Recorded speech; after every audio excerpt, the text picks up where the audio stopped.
আসসালামু আলাইকুম প্রিয় দর্শক, আজকে আপনাদেরকে দেখাবো মজাদার চিংড়ি ভুনা।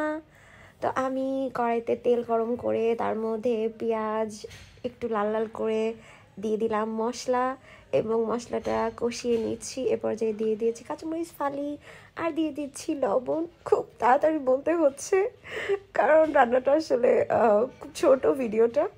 আর তারপরে তো মশলা কষিয়ে এর মধ্যে দিয়ে দিচ্ছি মাছ, এবং ভিডিওটা আমার ছোট বোন করছিল, তো বলছিল আপু তুই উপর থেকে মাছটা ফেলে দে। তো আমি আর কি উপর থেকে কিছুটা টুস টুস করে মাছগুলো ফেলে দিচ্ছি। আর এ পর্যায়ে মাছ একটু মশলার সাথে ভালো করে নেড়ে নিচ্ছি। যেহেতু একটু শুকনো শুকনো, তো ভাবলাম একটু পানি দিই, পানি দিয়ে একটু কষিয়ে নিই।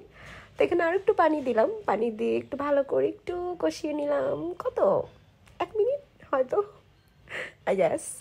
তারপর এই তো একটু কষিয়ে নিয়ে তারপর দেখেও নিচ্ছিলাম মাছটা আসলে দেখতে কেমন লাগছে। রংটা অনেক সুন্দর এসেছে না?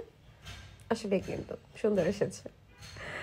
তো এ পর্যায়ে এখন ভালো করে পানি অ্যাড করে দিলাম। একটু সিদ্ধ তো হতে হবে, তাই না? তো এই জন্য পানি দিয়ে দিয়েছি পরিমাণ মতো এবং ঢেকে দিচ্ছি। আর তারপর ফিরে এসেছি 5 মিনিট পরে ফিরে এসেছি। এখন আমার মাছ রান্না প্রায় হয়ে গিয়েছে। তো এই পর্যায়ে আমি কিছু ধনিয়া পাতা কুচি দিয়ে দিচ্ছি।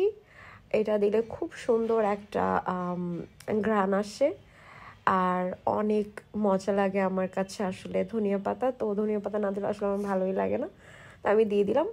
আর এই তো আমার মজাদার চিংড়ি মাছের ভুনা কিন্তু তৈরি হয়ে গিয়েছে। আমি এত সুন্দর ঘ্রাণ আসছিল তরকারিটা থেকে, মানে আমার মনে হচ্ছে তখনই গরম গরম ভাত খেয়ে ফেলি। এবং এই তো আমার তরকারি হয়ে গিয়েছে, এখন আমি গরম গরম ভাত খাবো। টাটা, চাই।